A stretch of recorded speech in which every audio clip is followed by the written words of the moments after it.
Hello，大家好。今日咧，我同大家講下水晶先。相信咧，好多人都中意水晶，包括我在內啦，我都係極度中意水晶嘅。我由小學唔知幾多年班開始咧，就接觸水晶噶啦。咁原因咧就係因為我阿媽都好中意水晶，直到我大個咧，我直頭係賣埋水晶添。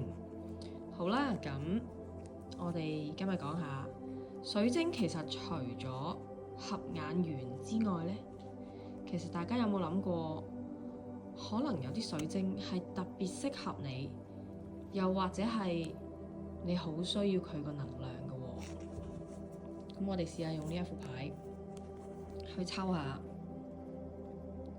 我目前最需要佩戴邊一款水晶？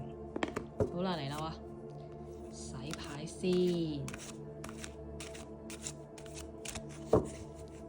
再洗牌先，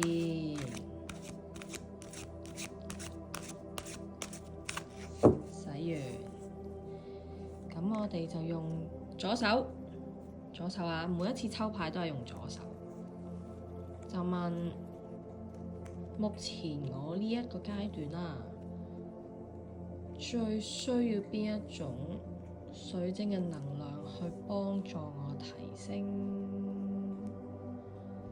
？OK，feel 下佢。嗱，你會 feel 到有啲熱熱地嘅，暖暖地、熱熱地嗰張咧，就會係嗰隻牌㗎啦。好，咁我 feel 到有兩張，我覺得係感覺啱嘅。嚟咯喎，睇下咩咯喎？黑碧璽加太陽石。